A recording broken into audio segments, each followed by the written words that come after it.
मूल लक्षण हैं। और इनमें भी सबसे जो मूल लक्षण है, सबसे जो प्रमुख लक्षण है, वो है मई अर्पित मनोबुद्धि ही। भगवान ने दूसरे श्लोक से ये बात कहना शुरू कर दी थी, मय्यावेश्य मनो ये माम नित्य युक्ता उपासते।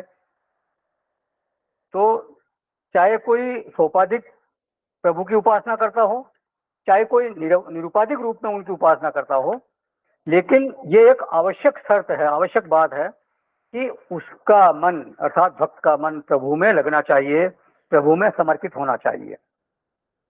तो इसलिए मय्या वेश्य मनो ये माम नित्य युक्ता उपासते, ये दूसरे श्लोक में कहा।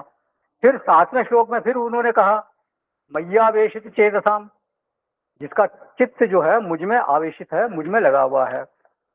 तो ध्यान से देखें तो भक्त के लक्षणों में आरंभ से ये बात शामिल है कि उसका मन प्रभु में समर्पित होना चाहिए।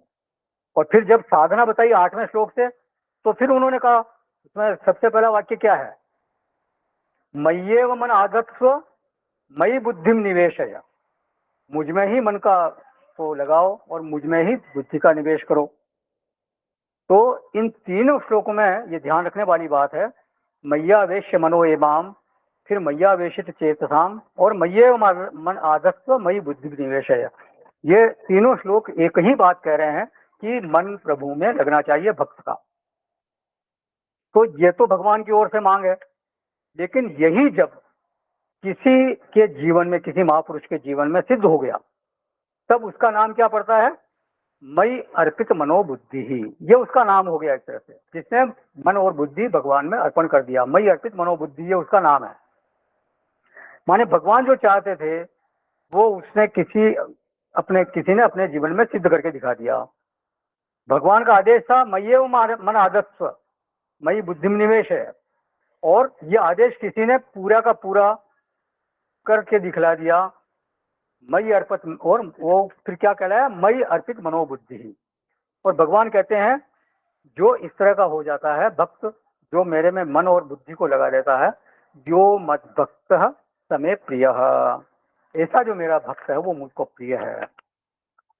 तो पिछले सत्र में हम देख रहे थे कि वो भक्त अगर सोपाधिक है तो उसकी ममता का स्वरूप क्या है, निर्मम शब्द उसमें कैसे घटता है, फिर निरहंकार शब्द उसमें कैसे घटता है। पहले मूल में मई का निश्चित होना चाहिए, निश्चय मूल में ये होना चाहिए कि वो निरुपाधिक की उपासना कर रहा है या सोपाधिक की उपासना करता है। तो अगर वो सोपाधिक है तो उसकी भक्ति का स्वरूप बिल्कुल अलग होगा, तब अद्वेष्टा का स्वरूप अलग हो जाएगा। मित्र है, करुणा, निर्मम, ये जो शब्द जितने भी भगवान ने दिए हैं, इन सबका स्वरूप अलग होगा। सगुण साकार की भक्ति में प्रभु की महिमा का निश्चय, उनकी करुणा का, दयालुता का, संरक्षकत्व का निश्चय, रक्षी शक्ति इसी विश्वास है, वो मेरी रक्षा करेंगे, ये विश्वास है। क्योंकि भक्त अलग है और भगवान अलग है, ये वहाँ द्वैत के मानकर भक्ति हो रही है, तो वो मेरी रक्षा करेंगे, वो मेरे पे दयालुता रखेंगे, ऐसे। तो सगुण की भक्ति में निश्चय क्या है, बोले अवश्यमेव रक्षिष्यति, वो हमारे अंग संग है, हमारे रक्षक हैं, हमेशा हम पर उनकी छाया है। तो उनके जो गुण हैं, उनका जो स्वभाव है, उसमें भक्त का पूर्ण रूप से निश्चय है, भक्त को उन्हीं का भरोसा है। और जो ये है कि जैसे तुलसीदास जी ने कहा, और आस विश्वास भरोसो हरऊ जीव जड़ताई, ये उसका निश्चय हो गया।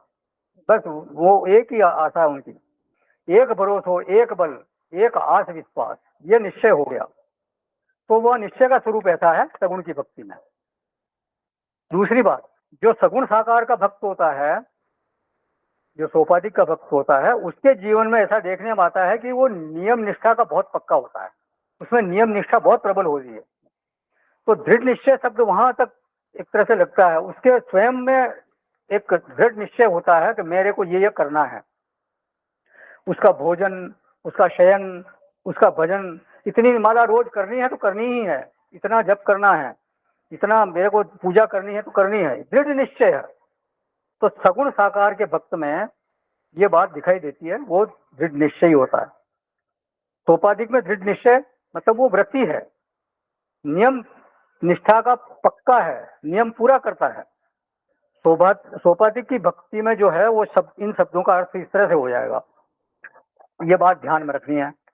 और जब मई का अर्थ आप निरुपाधिक करते हैं तो फिर इन्हीं शब्दों का अर्थ थोड़ा बदल जाता है। वो अर्थ क्या है कि वो तो आत्मा का स्वरूप ही है।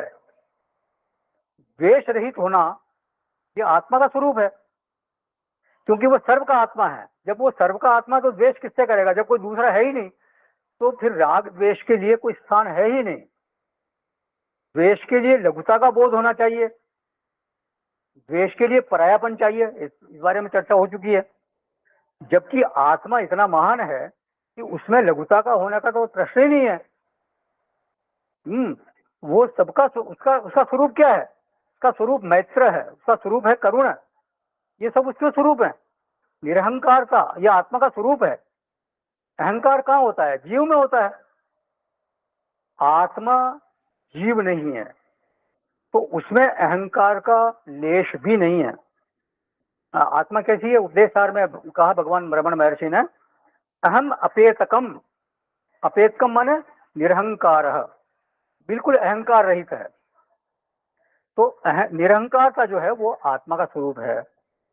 देखिए, बिना परिच्छिन्नता के बोध के अहंकार की अनुभूति नहीं हो सकती। जब मैं अपने आप को परिच्छिन्न मानता हूँ, सीमित मानता हूँ, तभी अहंकार की अनुभूति होती है। जो अपरिच्छिन्न असीमित, उसमें किस बात का अहंकार? जब कोई दूसरा ही नहीं तो किसके सामने अहंकार दिख करेगा वो? तो परिच्छिन्नता के बोध के बिना अहंकार की अनुभूति संभव नहीं, एक बात हो गई। दूसरे, बिना अनात्मा का आश्रय लिए अहंता की अनुभूति नहीं हो सकती। जब हम अपने को मनुष्य बोलते हैं तो अनात्मा का आश्रय लिए बिना ये नहीं बोल सकते, मतलब देह आदि का आश्रय लेकर ही हम मनुष्य अपने आप को बोलते हैं। ये अगर देह नहीं हो तो मैं अपने आप को मनुष्य कैसे बोल सकता हूँ? ये मनुष्य देह है इसलिए मैं बोलता हूँ ये मैं मनुष्य हूँ। अनात्मा शरीर आदि का आश्रय लेकर ही हम अपने आप को ऐसे मनुष्य बोलते हैं। जब हम अपने को सज्जन बोलेंगे तो उसमें भी अनात्मा का मिश्रण जरूर होगा, अनात्मा होगी। जब हम अपने को कर्ता मानेंगे तो इंद्रियों से तादाद में किए बिना हम अपने आप को कर्ता कह ही नहीं सकते, इंद्रियों से तादाद में जरूर होगा। जब हम अपने को मतलब अहंकार की स्फूर्ति जो है बिना अहंता के नहीं हो सकती, और अहंकार की जो स्फूर्णा है वो आत्मा में नहीं हो सकती। बिना अनात्मा के अहंकार की स्फूर्ति नहीं हो सकती, इसलिए आत्मा में अहंकार की स्फूर्णा नहीं है। इसके दो कारण हैं कि आत्मा अपरिच्छिन्न होने से अहंकार रहित है, और बिना अनात्मा का आश्रय लिए अहंकार की स्फुरना नहीं हो सकती। केवल आत्मा अगर है तो उसमें अहंकार का लेश मात्र भी नहीं हो सकता। तो सच्चाई यही है कि आत्मा स्वरूपतः निरहंकार है। इस बात को समझ लें कि अहंकार के बाद में ही ममता का स्फुरण होता है। जब तक अहंता की स्फुरणा नहीं होती चित्त में, तब तक ममता की स्फुरणा भी नहीं होती। अहंकार को समर्थन देने के लिए, अहंकार की पुष्टि के लिए, अहंकार के विस्तार के लिए जो साधन बनता है उसका नाम है ममता। जैसे मेरा बंगला बड़ा तो मैं बड़ा। बड़ा क्या है? बड़ा तो है बंगला, लेकिन अनुभव क्या आ रहा है कि मैं बड़ा हूं। तो अहम में विस्तार की अनुभूति तभी होती है जब ममता में विस्तार होता है। तो अहम में विस्तार जैसे कैसे? जैसे मेरी गाड़ी बड़ी है, मेरा खेत बड़ा है, मेरा मकान बड़ा है, मेरा पद बड़ा है, इन सबका प्रतिफलन क्या होता है कि मैं बड़ा हूं। यदि ममता न हो अहम में तो बड़प्पन की अनुभूति नहीं हो सकती। मेरी संपत्ति बड़ी तो मैं बड़ा, मेरे संबंध बड़े लोगों से तो मैं बड़ा हूं, मेरा पद बड़ा तो मैं बड़ा हूं। तो अहंकार को पुष्ट करने के लिए, अहंकार को संवर्धित करने के लिए, अहंकार का विस्तार करने के लिए ममता एक अनुगामी वृत्ति है। ममता के बिना अहंकार का विस्तार संभव नहीं है। अहंता और ममता ये दोनों साथ साथ चलते हैं, लेकिन बिना अहंता के ममता नहीं हो सकती। सबसे पहले अहंता आएगी फिर ममता आएगी, ये ध्यान रखें। तो अगर ये समझ में आ जाता है कि प्रत्येक आत्मा जो है उसमें अहंकार नहीं है, तो फिर तो निर्मम तो वह है ही है। अगर क्यों अहंकार नहीं है तो फिर वहां ममता का प्रश्न नहीं है, उसका किसी के साथ संबंध बनता ही नहीं, वो निर्लेप है, निर्लेप है, बिल्कुल असंग है। तो जैसे ही मई शब्द का अर्थ आप निरुपाधिक करेंगे तो बाकी शब्दों के अर्थ फिर बदल जाएंगे। सोपाधिक में निर्मम का शब्द, निर्मम जो है उसका अर्थ है भक्ति, भक्त अपनी जो सारी ममता है उसको एक साथ इकट्ठा करके प्रभु के साथ जोड़ देता है। सब कर ममता काग बटोरी, मम बर बांध बर डोरी, ऐसा वो जो चौपाई है, मम पद बांध बर डोरी। जबकि निरुपाधिक में स्थिति है कि जोड़ने का कुछ प्रश्न ही नहीं है, क्योंकि वहां किसको किससे जोड़ेंगे, जब आत्मा एक ही है, उससे दूसरा कोई अन्य है ही नहीं, तो फिर किसी का जोड़ने का प्रश्न नहीं है। तो दोनों की सिद्धियां बिल्कुल अलग अलग है। निरुपाधिक में अपरिच्छिन्नता का बोध ही निरंकारता है, अनात्मा से संग न होना यही निरहंकारता है, और अनात्मा से संग नहीं होना यही निर्ममता है। यह निरुपाधिक जो उसकी भक्त है उसका उसकी यह अनुभूति होती है। तो निरुपाधिक की निरहंकारता और यह निर्ममता ये इस तरह से होती है। ज्ञानी का अंतःकरण आत्मोन्मुखी होता है और उसके अंतःकरण में अहंता की स्फूर्ति होती तो है, साथ ही मिथ्यात्म की भी स्फूर्ति होती है। अहंता की स्फूर्ति होने के बाद साथ साथ मिथ्यात्म की स्फूर्ति होती है, क्योंकि प्रमा ने जो ज्ञान है उसने उसकी अहंता की स्फूर्ति को बाधित कर दिया। ऐसा उसको ज्ञान हो गया कि ये जो अहंता है ये मिथ्या है। बाधित कर दिया माने मिथ्यात्वेन निश्चित है। जब हम कहते हैं कि बाध, तो बाध का अर्थ है कि मिथ्यात्व का निश्चय हो जाना। आकाश की नीलिमा का बाध कर दिया, इसका अर्थ क्या है कि मिथ्या रूप से उसका निश्चय हो गया कि ये मिथ्या है, ये सत्य नहीं है, असत है। ये इस तरह का निश्चय हो जाना अनुभव में आ रही है, लेकिन साथ ही ये पक्का ज्ञान है, निश्चित धारणा है कि ये सत्य नहीं है, ये केवल दृश्य मात्र है, दिखाई दे रहा है, लेकिन वहां वो इसमें सत्यता बिल्कुल नहीं है। तो अहंकार का स्फुरण होना, उसकी प्रतीति होना, उसमें कोई बाधा नहीं है, लेकिन वो सत्यत्वेन वो कभी भाषित नहीं हो सकता। तो ज्ञानी हमेशा ही निर्मम निरहंकार बना रहता है अंतःकरण के स्तर पर। ये ध्यान रखें, अंतःकरण के स्तर पर भी उसको अहंकार की प्रतीति हो रही है, अहंकार अनुसार व्यवहार भी हो रहा है, लेकिन तब भी वो निरहंकार ही है। क्यों? क्योंकि प्रमा से उसने अहंता को बाधित कर दिया, उसको उसके मिथ्यात्व का बोध हो गया, मिथ्यात्व का उसको निश्चय हो गया। तो ये दो अलग अलग धरातल हो गए। मई शब्द के दो अर्थ होंगे, एक मई वत्सले मतलब मई भक्त वत्सले, मई सोपाधिक, वो सोपाधिक वाला मई रामचंद्र, हाँ मई कृष्ण, भगवान कृष्ण, ऐसे कुछ भी आप बोल दो।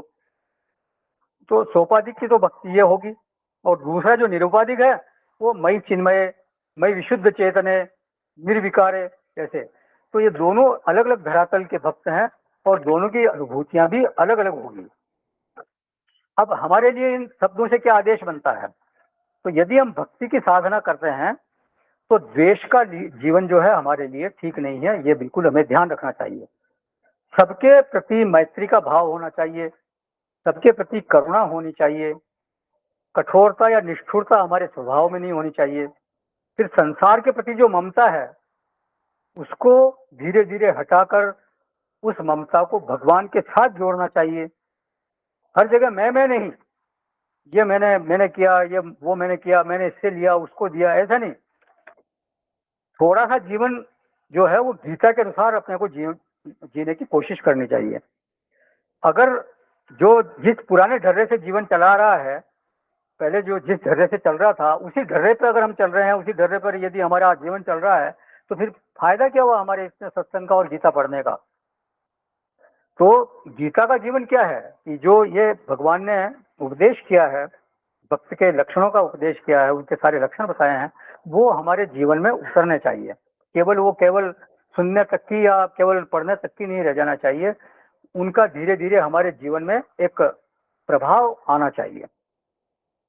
फिर बोलते हैं भगवान संतुष्ट है सततम, ये आत्मा का स्वभाव है तो वो सतत संतुष्ट है। और भक्त जो है वो भगवान के भरोसे से उसको संतोष है, मतलब अगर निरुपाधिक है तो वो तो आत्मा आत्मा अपने आत्मा में स्थित है, आप आत्म भाव में स्थित है, तो वो तो सदा ही संतुष्ट है, वहां तो कुछ दूसरी बात है ही नहीं। और जो सोपाधिक का भक्त है वो भगवान का भरोसा है, इसलिए वो संतोषी है। फिर योगी, योगी शब्द का भाष्यकार ने अर्थ किया समाहित चित्त। समाहित किसमें? बोले मई चेतने अथवा मई भक्त वत्सले, दोनों में हो सकता हो।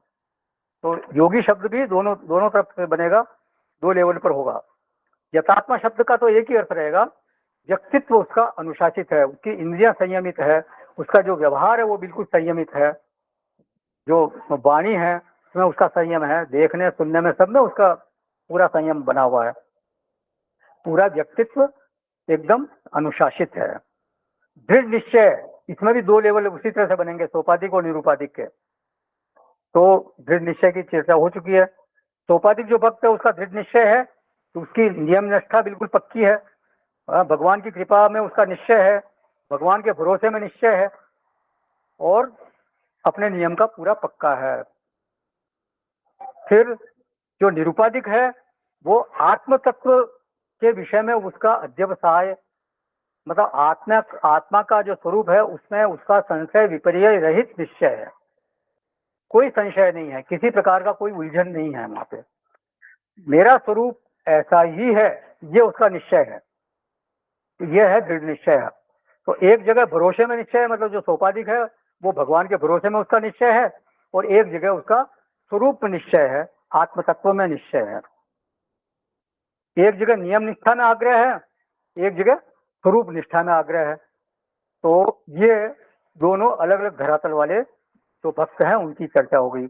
अब आगे 15वां श्लोक अपन देखते हैं, ये 12वें अध्याय का 15वां श्लोक देखें आप। 12th चैप्टर 15th श्लोक। यस्मान्नो द्विजते लोकः लोकान्नो द्विजते च यः हर्षामर्षभयोद्वेगैः मुक्तो यः च मे प्रियः। जिससे कोई भी जीव उद्वेग को प्राप्त नहीं होता, और जो स्वयं भी किसी जीव से उद्वेग को प्राप्त नहीं होता, तथा जो हर्ष अमर्ष भय और उद्वेग आदि से रहित है, वह भक्त मुझको प्रिय है। तो बोलते हैं भगवान, एक ऐसा मेरा भक्त है अर्जुन जो मुझे प्रिय है, स मे प्रिय। वो कौन है प्रभु, कैसा है वो? तो दो बात कहते हैं, एक तो उसके हृदय की स्थिति बताते हैं, दूसरा उसके आचरण के बारे में बात करते हैं। बोले एक मेरा ऐसा भक्त है अर्जुन, वो ऐसा व्यवहार करता है जो लोगों को अच्छा लगता है, वो जब बोलता है लोगों को अच्छा लगता है, वो जब देखता है लोगों को अच्छा लगता है, वो जब चलता है तो उसकी चाल इस तरह की है कि लोगों को अच्छी लगती है, पहनता है मतलब उसके कपड़े पहनने का ढंग इस तरह का है कि लोगों को वो अच्छे लगते हैं। दूसरी तरफ कोई कोई लोग ऐसे होते हैं कि उनके बारे में पूछा जाए कि क्या बुराई है, भाई ये तो हो गया एक ऐसा भक्त है जो लोगों को अच्छा लगता है। कुछ लोग ऐसे होते हैं जिनके बारे में कोई पूछे कि भाई उसमें क्या बुराई है, आपको क्या लगा, ऐसा बुरा क्या लगा उसमें, तो हो सकता है उसको बताना तो मुश्किल है, लेकिन उनका व्यवहार कुछ इस तरह का होता है कि मन में एक तरह की खटक पैदा होती है, एक तरह की चुभन पैदा होती है, एक तरह का इरिटेशन पैदा होता है, उसको बोलते हैं उद्वेग। उसके बोलने का, चलने का, उसके व्यवहार करने का ढंग ऐसा होता है जो दूसरे में उद्वेग पैदा करता है। वो बोलेगा तो, या हंसेगा तो, या देखेगा तो इस तरह से देखेगा, या ऐसे हंसेगा, मतलब उसके क्रियाकलाप से दूसरों को चुभन पैदा होती है, इरिटेशन होगा। तो जिसमें कोई भी प्राणी, जिसके द्वारा कोई भी प्राणी उद्वेग को प्राप्त नहीं होता, वो भक्त मुझको प्रिय है, ऐसा भगवान बोल रहे हैं। तो ये भक्त के लक्षण हैं। हमारे व्यवहार से यदि दूसरे लोगों के मन में उद्वेग होता हो, इरिटेशन होता हो, तो ये भक्त का लक्षण नहीं है। भक्त को तो हमेशा इस तरह का व्यवहार होना चाहिए उसका कि किसी प्रकार का सामने वाले को उद्वेग न हो। 17वें अध्याय में भगवान बोलते हैं वाणी के, जब वो वांग्मय तप उच्यते, वांग्मय जो तप बताते हैं उसमें बोलते हैं अनुद्वेग करम वाक्यम, जिसको कहने से, जिसको सुन करके किसी को उद्वेग प्राप्त नहीं हो सकता हो, इस तरह का वाक्य बोलना चाहिए। तो एक साधक को अपने व्यवहार के प्रति हमेशा सावधान रहना चाहिए कि मेरे व्यवहार से किसी को उद्वेग तो नहीं हो रहा कहीं। दूसरा है लोकात्म उद्विजते च यह, दूसरे लोगों से उसको उद्वेग नहीं होता। तो मतलब दूसरे लोग जो है उनके व्यवहार से वो उद्वेग को प्राप्त नहीं होता। उसने अपने आप को इस तरह से संयमित कर लिया है, इस तरह से ढाल लिया है कि वो दूसरे के व्यवहार को देख करके भी उद्वेग को प्राप्त नहीं होता। तो ये हमारे लिए एक तरह से साधना बननी चाहिए, ये अटेम्प्ट होना चाहिए हमारा, ऐसी कोशिश होनी चाहिए कि हमारे व्यवहार में ये बात किसी तरह से आ जाए कि हमारी वाणी से, हमारी किसी चेष्टा से, हमारे किसी क्रियाकलाप से किसी को उद्वेग न हो और दूसरे के व्यवहार से भी हमें उद्वेग न हो। हाँ, सामने वाले का व्यवहार कदाचित हमारे को थोड़ा सा खटकता हुआ लग भी सकता है, लेकिन फिर भी हमारे चित्त में उसको सहन करने की क्षमता आ जाए, उसको हम स्वीकार कर लें, किसी प्रकार का उद्वेग प्रदर्शित नहीं होने पाए। अच्छा, कई बार आपस में बात करते हुए हम कहते हैं ये तो ऐसा होना तो संभव नहीं है, किसी न किसी को कुछ न कुछ उद्वेग तो हो ही जाता है।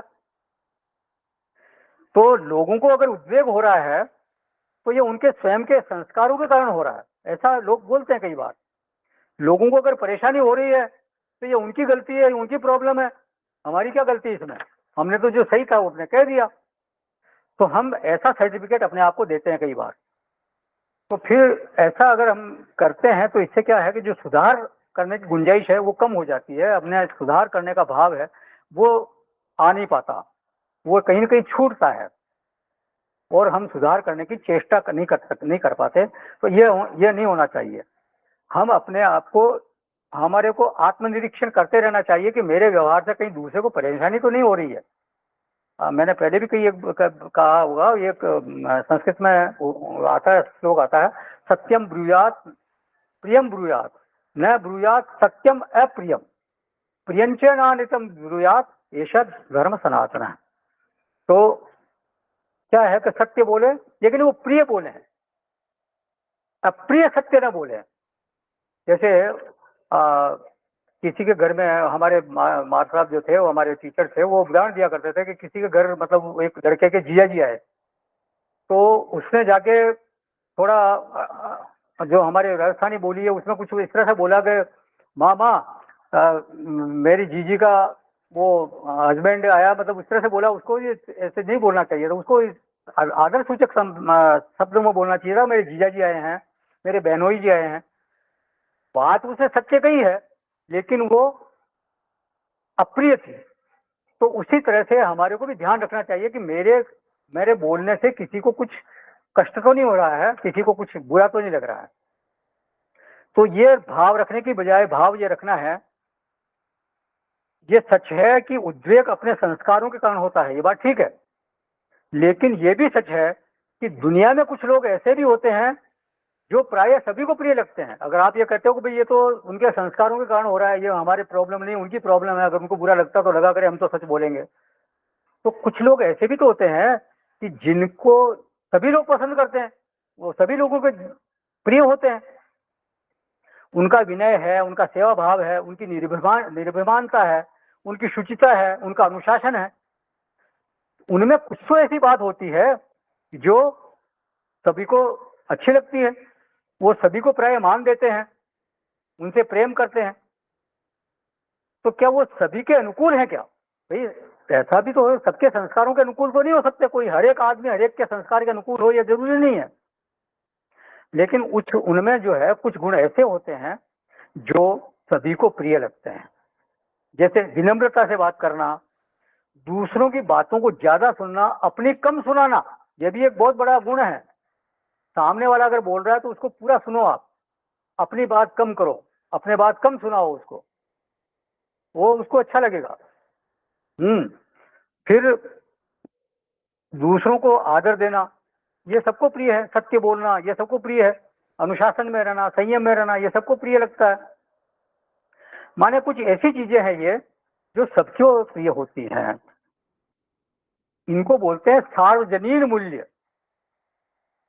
माने ऐसे मूल्य जो सभी को अच्छे लगते हैं, सभी को प्रिय है। वो कुछ लोगों के लिए और कुछ लोगों के लिए नहीं, ऐसा नहीं, वो सबको प्रिय है। तो इस तरह के गुणों को हमें अपने जीवन में धारण करना पड़ेगा, अपनाना पड़ेगा। बाकी अगर ऐसा कह दें कि जैसे लोग तो ऐसे ही कहेंगे, हम तो जो कहेंगे हम तो सच कहेंगे, अगर उनको ठीक लगता है तो ठीक है, नहीं तो कुछ भी सोचते रहें, ये बात ठीक नहीं है। फिर हमारे में सुधार की गुंजाइश नहीं रह पाएगी।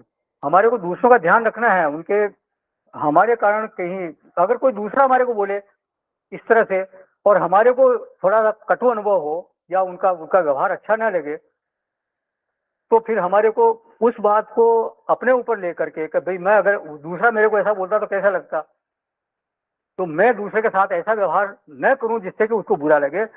ऐसा सोच के हम अगर अपने आप का निरीक्षण करेंगे तो धीरे धीरे सुधार होगा। आत्मोपम्येन सर्वत्र समम पश्यति अर्जुन। अपने जैसा दूसरों को समझ करके फिर उसी से व्यवहार करें, भगवान ने कहा 6ठे अध्याय में। तो हमारा प्रयास ये होना चाहिए कि हमसे लोगों को उद्वेग कम से कम हो या बिल्कुल ना हो। भगवान राम के जो वेरी थे वो भी उनकी सराहना करते थे, बेरी राम बड़ाई करही, बेरी भी उनकी बड़ाई करते थे। उनसे युद्ध कर रहे हैं, वो सामने युद्ध हो रहा है, उनके साथ विरोध है, लेकिन भीतर उसके भाव क्या जग रहा है कि राम जैसा कोई नहीं है। ये बात तो है, ये बहुत मतलब ये गुणवान व्यक्ति है। भले ही सामने युद्ध कर रहा है, उनके साथ वैर है, लेकिन भीतर में ये जरूर है, उसके हृदय में उनके प्रति सराहना का भाव है। तो वो जो उनका अंतःकरण है, वो जो ऐसे मूल्य हैं, जीवन मूल्य है, उनसे अलंकृत है, उन मूल्यों से वो युक्त है जो कि सार्वजनीन है। अंगद को भेजा भगवान ने रावण के पास कि उनको जाकर समझाओ, तो उसको जाकर समझाओ रावण को जाकर कि, और कैसे समझाना कि काज हमार तासु हित होई। देखिए वो उसने सीता का हरण किया हुआ है और युद्ध की तैयारी हो रही है, बिल्कुल एकदम दोनों सेनाएं वहां आके आ डटी है, सेना वानर सेना वहां आज पहुंच चुकी है।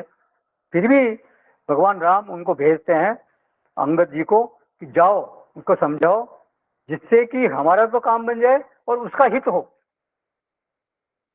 तो ये अप्रोच है, इस तरह की नीति है, टिट फॉर टेट वाली नीति नहीं है। उसने मेरे साथ ऐसा किया तो मैं भी उसके साथ ऐसा करूं, ये वाली नहीं। टिट फॉर टेट वाला जो जीवन है वो गीता जी का जीवन नहीं है। राम युद्ध करते हैं, लेकिन इसके बावजूद शत्रु पक्ष के लोगों में उनके प्रति उद्वेग की भावना नहीं है। हाँ युद्ध हो रहा है नो डाउट, लेकिन उद्वेग नहीं है वहां पे। वे दो ही कपड़े पहनते हैं, लेकिन इस ढंग से पहनते हैं कि लोग सामने वालों को बहुत प्रिय लगते हैं, अच्छे लगते हैं। उनमें मर्यादा दिखाई देती है, खूबसूरती दिखाई देती है। जब जटा बांधते हैं तो इतनी सुंदर बांधते हैं कि लोगों को अच्छी लगती है वो। तो भगवान जो अवतार लेते हैं वो इसी इसी इसी सब बातों को समझाने के लिए लेते हैं, इन सब बातों को समझाने के लिए लेते हैं। वो एक उदाहरण हमारे सामने, दृष्टांत हमारे सामने पेश करते हैं, रखते हैं, ताकि आप ये समझ सकें कि एक आदर्श जीवन किस तरह का जीवन होता है, आदर्श किस तरह का एक जीवन जो है वो आदर्श जीवन कहलाएगा। तो अब यदि मई शब्द का अर्थ चेतन करें तो फिर ये तो ठीक ही है, यस्मात् में उद्विजित है, वो सर्वाधार होने के नाते, सर्वाधिष्ठान होने के नाते किसी में उद्वेग का कारण ही नहीं बनेगा। जब एक ही है, दूसरा कोई है ही नहीं, मेरे अलावा कुछ दूसरा है ही नहीं, सब जगह एक ही ब्रह्म है, तो फिर कौन किससे उद्वेग करेगा? कोई किसी से उद्वेग नहीं होगा। अधिष्ठान से आश्रित को कभी भी उद्वेग नहीं हो सकता। और अधिष्ठान कौन है यहाँ पर? परमात्मा। जगत का जो जगत है वो उन पर परमात्मा पे अध्यास रूप ही है। जैसे लहर क्या है, जल पे एक अध्यास रूप है, क्या रज्जु में सर्प क्या है? अध्यास है। उसी तरह से जगत है वो ब्रह्म में अध्यास रूप है। तो अध्यास का जो प्रभाव है वो अधिष्ठान पर तो पड़ने का प्रश्न ही नहीं है, उसको अधिष्ठान को कभी दिक्कत हो ही नहीं सकती उससे। और अधिष्ठान से अध्यास को कोई तकलीफ नहीं हो सकती, और अध्यास से अधिष्ठान को कोई तकलीफ नहीं हो सकती, क्योंकि वहां दूसरा कुछ है ही नहीं, केवल वो एक आभास मात्र है, भ्रांति है। अधिष्ठान तो हमेशा अध्यास को आधार देता है। अगर रज्जु न हो तो सर्प का अनुभव कैसे होगा? सर्प का भासमान तो हो ही नहीं सकती। तो सर्प का आधार क्या है? रज्जु। तो अध्यास जो है वो अधिष्ठान के बिना उसकी कोई सत्ता ही नहीं है। तो इस धरातल पर खड़े होकर अगर हम अर्थ करेंगे, निरुपाधिक के धरातल पर खड़े होकर हम अर्थ करेंगे, तो फिर यह अर्थ निकलेगा कि वो तो किसी प्रकार का किसी को उद्वेग होने का प्रश्न ही नहीं है। अब यही महिमा जब एक साधक के अंतःकरण में आती है, तो व्यवहार के संबंध में एक अनुशासन उसके लिए बनता है। तो प्रयास ये होना चाहिए कि हमसे किसी को उद्वेग न हो, ये एक हमारी साधना बननी चाहिए। कोशिश हमारी ये होनी चाहिए, चाहे आप 100% अचीव न कर पाए, 30%, 40%, 50%, 60%, जितना परसेंट आप अचीव कर पाए उतनी ही उपलब्धि हो जाएगी। कोई भी कोशिश कभी नाकाम हो सकती नहीं। मंजिल न भी मिले तो भी फासले घट जाएंगे। आप कोशिश तो करें, थोड़ा एक कदम चलेंगे तो एक कदम तो कम हो गया। तो धीरे धीरे साधक को प्रयास करना चाहिए कि मेरे द्वारा किसी को उद्वेग न है, वो बहुत बड़ी साधना है ये। फिर दूसरा वाक्य, लोकात न द्विजते च यह, लोगों से उसको उद्वेग नहीं होता। ये भी एक साधना है। यह साधना तब बनती है जब हमारे व्यवहार में, हमारे भजन में, हमारी साधना के कारण भीतर में एक तृप्ति का भाव होता है। तृप्ति की स्थिति होती है, शांति की स्थिति रहती है। किसी व्यक्ति का मूड खराब हो तो वो छोटी छोटी बातों में उद्विग्न हो जाता है। जैसे कोई ऑफिस में काम करता हो तो वहां पर बॉस ने डांट दिया, सबॉर्डिनेट ने बात नहीं मानी, किसी ने कुछ कह दिया, फिर वो उसी तरह से भरा हुआ घर पे आया तो बच्चे ने थोड़ी शैतानी कर दी तो जबरदस्त डांट दिया उसको, दूर जाए यहाँ से। या पत्नी ने कुछ थोड़ा बहुत कुछ कह दिया तो भड़क गया एकदम उस पर। फिर क्या हुआ, जब रात को थोड़ा वो सो लेता है, घर में प्रेम मिलता है, थोड़ा शांत हो जाता है, तो सुबह वही बच्चा कल से ज्यादा शैतानी कर रहा है वहां पे, लेकिन फिर उसको वहां वो उससे गुस्सा नहीं आ रहा, उसको प्रेम आता है। अरे बहुत शैतान हो गया तू आजकल, ऐसा बोलेगा उसको। हाँ, तो ये उद्वेग कहाँ गया? वो उद्वेग नहीं रहा। क्यों नहीं रहा? क्योंकि हमको उद्वेग न हो इसके लिए बाह्य परिस्थिति उतनी जिम्मेदार नहीं है जितनी कि हमारी भीतर की मनस्थिति जिम्मेदार है। बाह्य परिस्थिति उसका हेतु नहीं है। हमारी भीतर की मनस्थिति जो है वो किस तरह की है उस पर डिपेंड करता है। आदमी का अगर भजन ठीक ठीक हुआ हो, ध्यान ठीक लगा हो, सत्संग हुआ हो सुबह सुबह, तो उसका मूड अच्छा रहता है और फिर उसका संतुलन ठीक बना रहता है। उससे क्या होता है कि उद्विग्नता फिर बहुत कम होती है या नहीं होती। अगर व्यक्ति एकदम भजन में लीन रहता है, भगवान का स्मरण करता रहता है, तो ये इसका बहुत असर जीवन में होता है। ये संत लोगों का अनुभव है, कहते हैं वो लोग। तो भगवान यहाँ क्या कह रहे हैं कि मेरे भक्त के व्यवहार में मुलायमियत है, बिल्कुल एकदम बहुत ही नरम व्यवहार है। उसके बोलने, चलने, उठने, बैठने सब चीजों में एक नफासत है, एक खूबसूरती है। शाश्वत जीवन मूल्यों की एक झांकी देखने को वहां मिलती है। उसमें विनय है, निरभिमानता है, सत्य है, सेवा है, ये सारी चीजें उसमें है। हमें स्वयं मनन करके पता लगाना चाहिए कि क्या चीजें हैं जो लोगों को उद्विग्न कर सकती हैं, इरिटेट कर सकती हैं, और ऐसी क्या चीजें हैं जो उनको इरिटेट नहीं करेंगी बल्कि उनको प्रिय लगेंगी। हमारी कोशिश लोगों का प्रेम जीतने की होनी चाहिए। भगवान भी ऐसा चाहते हैं, बोलते हैं मुझे वो मेरा भक्त प्रिय है जो इस तरह का है कि जो दूसरों से उद्विग्न नहीं होता और दूसरों को उद्विग्न नहीं करता। और दूसरों का प्रेम जीतने का एक ही तरीका समझ में आता है, और वो है आप प्रेम दो। आप प्रेम जैसा देंगे वैसा आपको मिलेगा। आजार दे आजार ले, आराम दे आराम ले। आजार मतलब दुख, तकलीफ, कष्ट। आजार दे आजार ले, आराम दे आराम ले। ये खूब सौदा नकद है, इस हाथ दे उस हाथ ले।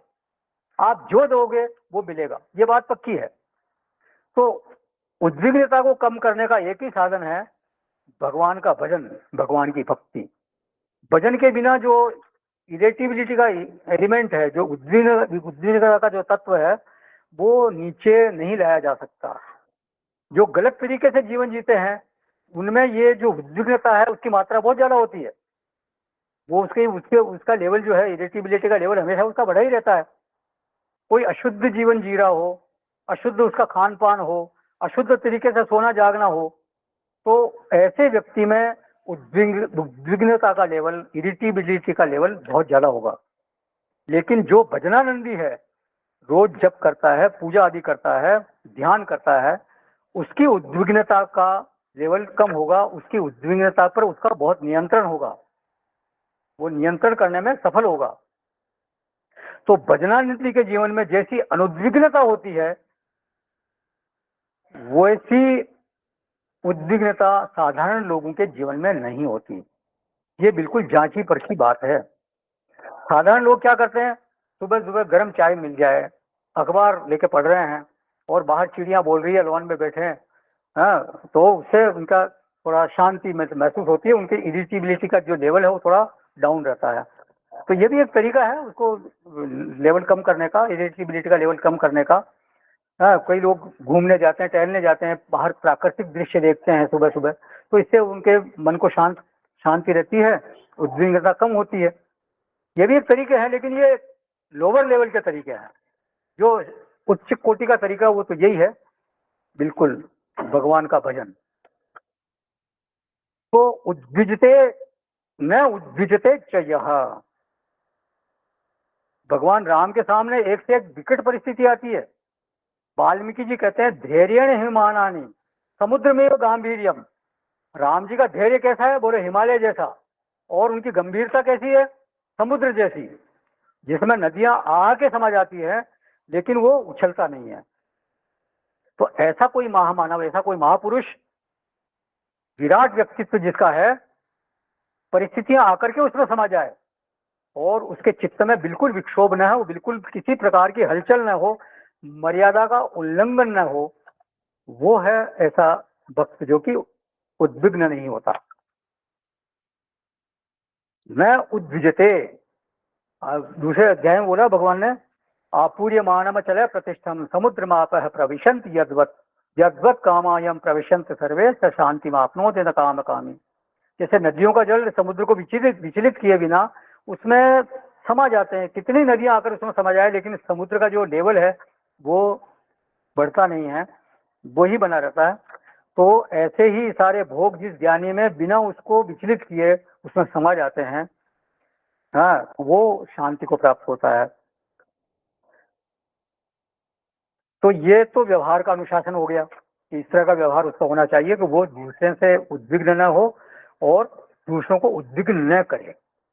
अब आगे कहते हैं भगवान कि अगर तुम्हारा अंतःकरण चार चीजों से मुक्त है तो समझो यू हैव अचीव्ड भक्ति। क्या बोलते हैं, पहला शब्द दिया उन्होंने हर्ष। इस वृत्ति का आदर नहीं होना चाहिए। हर्ष माने क्या, भगवान भाष्यकार बोलते हैं प्रिय लाभे अंतःकरणस्य उत्कर्ष रोमांचन अश्रुपात आदि लिंग।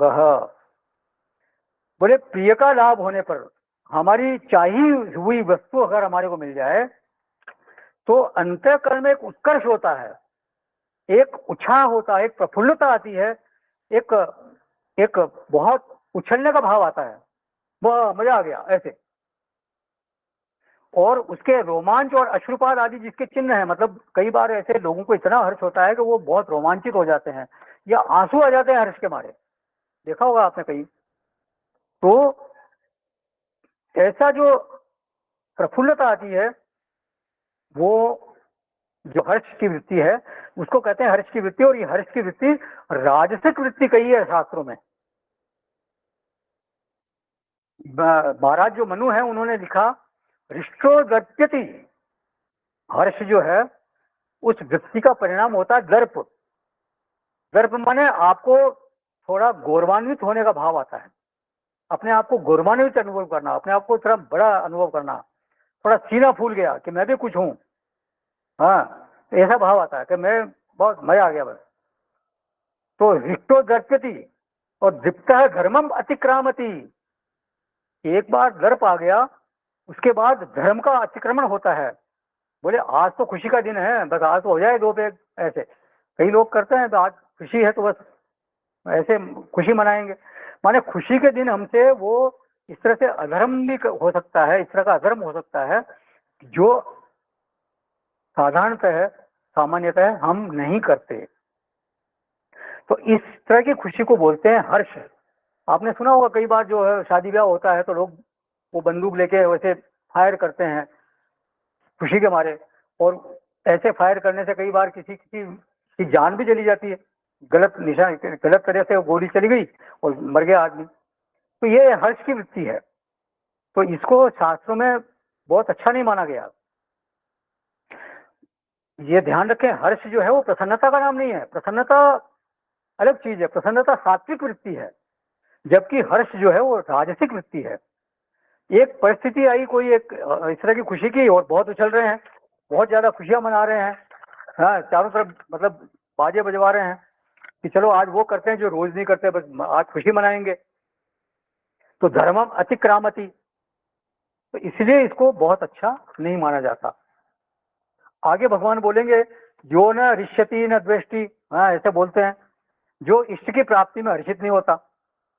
18वें अध्याय में भी आएगा, हर्ष शोकान्वित करता राजस है परिकीर्तिता, जो हर्ष और शोक में लिप्त होता है वो राजस करता है, ऐसा बोलते हैं भगवान। तो ये राजसिक वृत्ति मानी गई है इसको। तो जो मेरा भक्त है वो इस हर्ष वृत्ति से मुक्त रहता है। प्रसन्नता होती है, उसको खुशी होती है तो वो प्रसन्न होता है, लेकिन हर्ष में एकदम अपने आप को भूल के और बहुत उछलता नहीं है। ये है मुख्य बात, ये है। दूसरा है अमर्ष। इसकी परिभाषा की भगवान भाष्यकार ने, अमर्ष असहिष्णुता, इनटॉलरेंस, माने चित्त में विमत को सुनने की क्षमता नहीं है। मतलब स्वीकार करने की बात तो जाने दीजिए, उसको सुनने की क्षमता नहीं है। विमत माने विपक्षी का मत, सामने वाले का मत, तो उस विमत को बर्दाश्त करने की, उस विमत को सहन करने की क्षमता उसमें नहीं है। ही ऑलवेज रिमेन्स इनटॉलरेंट।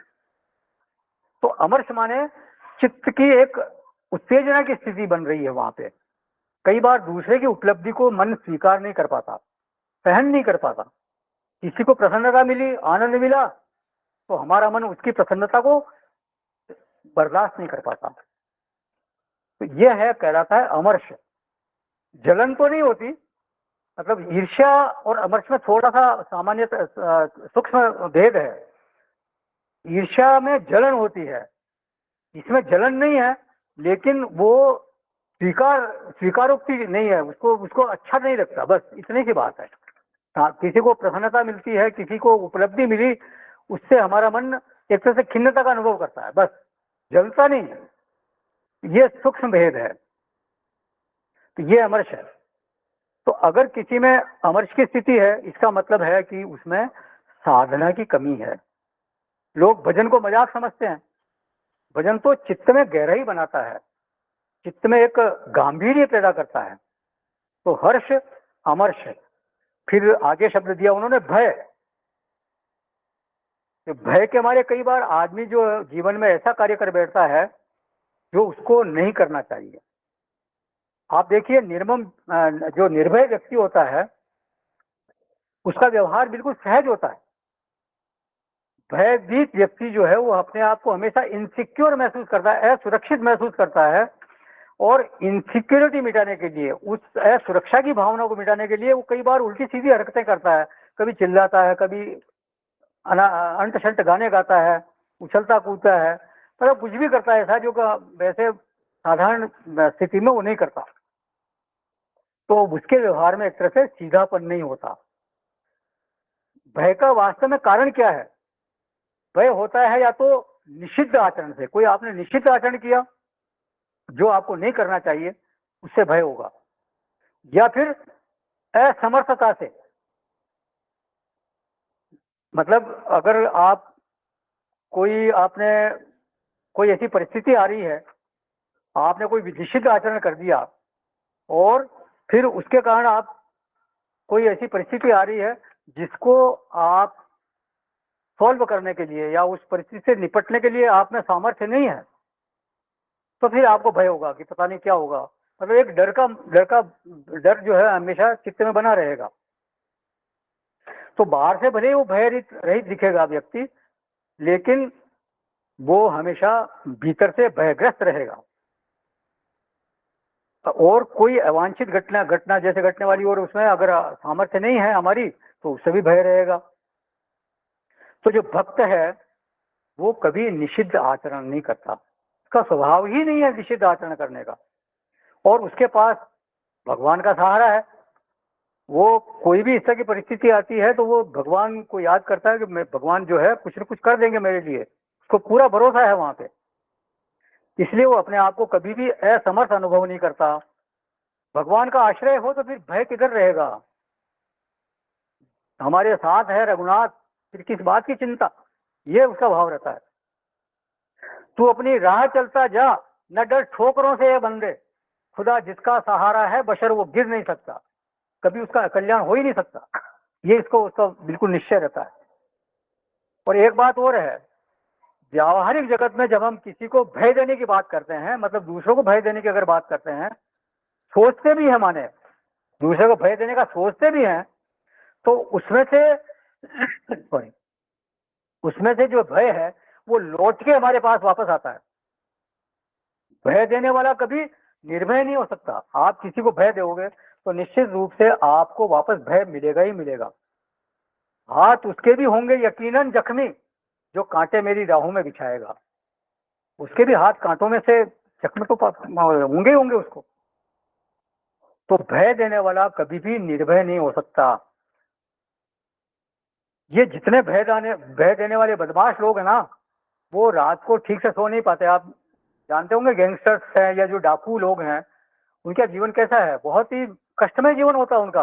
वास्तविकता तो यही है। तो वो ठीक से सो नहीं पाते, और रात दिन ये खटका बना रहता है कि कभी पकड़ा नहीं जाऊं, कोई दूसरा मेरे को मार ना दे। ये इस तरह का हमेशा भय लगा रहता है उनको। अपने लोगों से भी उनको डर लगता है। तो भयमुक्त होना जरूरी है। और फिर जो भक्त है वो तो हमेशा भयमुक्त रहता ही है। उसको किस बात का भय, क्योंकि वो किसी तरह का निषिद्ध आचरण करता नहीं है, और भगवान का भरोसा हमेशा उसके साथ रहता है। और फिर चौथा कहा उद्वेग ही, तो उद्वेग की चर्चा तो हो ही चुकी है। तो वो उसमें किसी प्रकार का उद्वेग नहीं होता, किसी भी परिस्थिति में वो उद्विग्न नहीं होता, अपने आप को संतुलित बनाए रखता है। तो ये चार वृत्तियां गिनाई भगवान ने, हर्ष, अमर्ष, भय और उद्वेग। हर्षामर्ष भयोद्वेग ही मुक्त सच में प्रिय। वो जो चारों, ऐसा भक्त जो चारों इस तरह की वृत्तियों से मुक्त है, वो मुझको प्रिय है अर्जुन। तो भगवान कहते हैं जिनके व्यवहार में मुलायमियत है, बिल्कुल एकदम नम्रता है, खूबसूरती है, प्रियता है, अंतःकरण में उद्वेग की अत्यंत न्यूनता है, और जो हर्ष, अमर्ष, भय और उद्वेग से, ये जो चार वृत्तियां हैं इनसे मुक्त है, ऐसा जो बन गया, और वो ऐसा बनकर जो मेरी भक्ति करता है, वो मेरा प्रिय है। केवल ऐसा बनने से मेरा प्रिय नहीं बनेगा, ऐसा बनकर के, मतलब इन चार वृत्तियों से मुक्त है, और वो दूसरों से उद्विग्न नहीं होता, दूसरों को उद्विग्न नहीं करता। ऐसा जो भक्त बन गया, फिर वो मेरी भक्ति करता है, ऐसा भक्त मेरे मुझको बहुत प्रिय है। फिर अगले कक्षा में और देखेंगे इसको। किसी का कोई प्रश्न है या कुछ ऐड करना है इसमें? समापन करेंगे, कहीं जाइएगा नहीं। ओ पूर्णमुदच्यते पूर्णस्य पूर्णमादाय पूर्णमेवावशिष्यते। ओम शांति शांति शांति। हरि ओम। श्री गुरुभ्यो नमः। हरि ओम। कर्नल साहब प्रणाम साहब, गोविंद जी साहब नमस्कार, किशोरी लाल जी साहब नमस्कार, कैलाश जी नमस्कार। हाँ, आप सब बाद में जुड़े हैं। और कौन कौन है साहब? तरुण मेहता साहब हरिओम। बद्री जी भाई साहब नमस्कार।